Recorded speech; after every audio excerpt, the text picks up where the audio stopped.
Have you ever been betrayed by a friend? Have you ever been betrayed by a spouse? Well, if so, then you share something in common with Uriah the Hittite, and his narrative will be of great benefit to you. Welcome to Devotionals Concerning Marriage, the podcast created and written by Alton Spooner. Today's text comes from Romans chapter 12, verse 19, and I will be reading from the ESV. Beloved, never avenge yourselves, but leave it to the wrath of God, for it is written, Vengeance is mine, I will repay, says the Lord. Now, before we begin, to help the podcast grow, press the like button, or share this episode with a friend, coworker, or a loved one.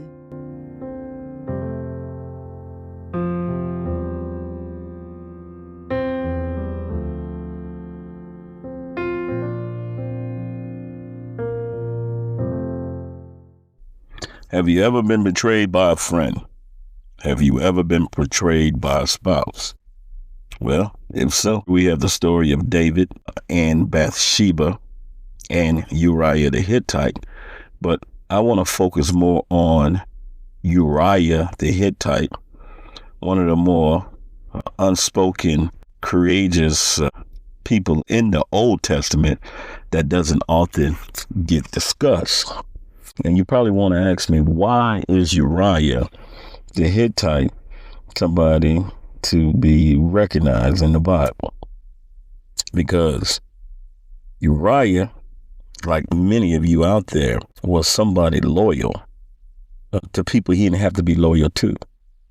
And like many of you out there, Uriah the Hittite, you might say, was a little naive in a pure, honest way.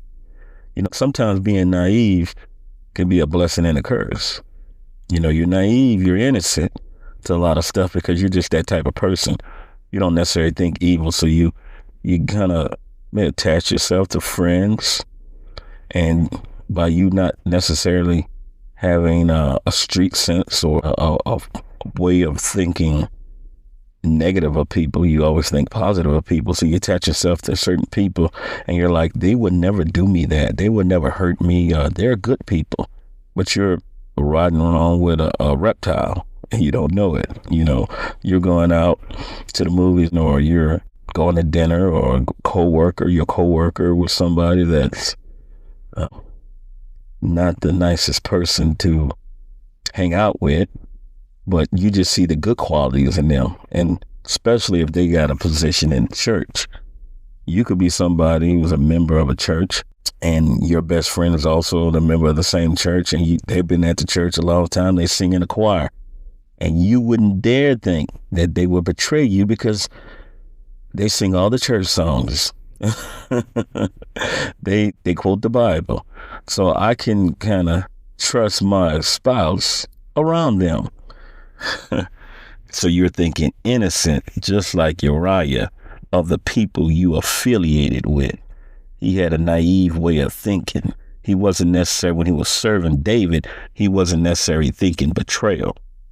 And another reason why I think he is courageous and a valiant warrior is because Uriah the Hittite came from a pagan background, and he abandoned that pagan background, just like Gentiles today. He abandoned his pagan background to put his faith in God. Uriah served the one and true God of Israel. He worshiped Yahweh, the God of Israel. And he took that on full-heartedly to the point of death on the battlefield.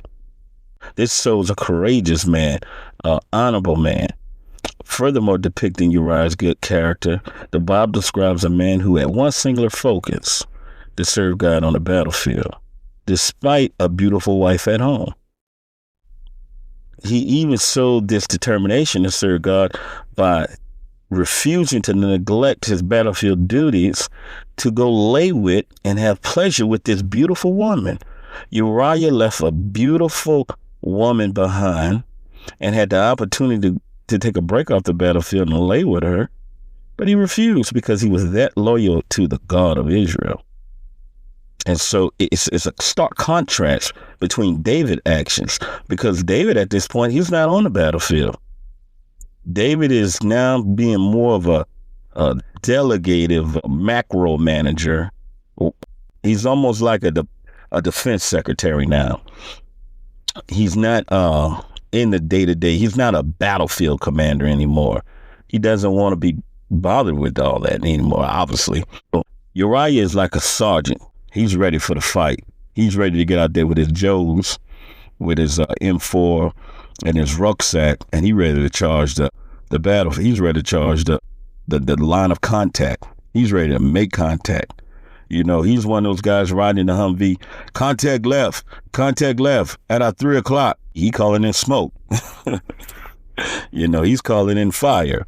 He's ready for it. But David is more like a defense secretary. He's back in the rear. He's hanging out.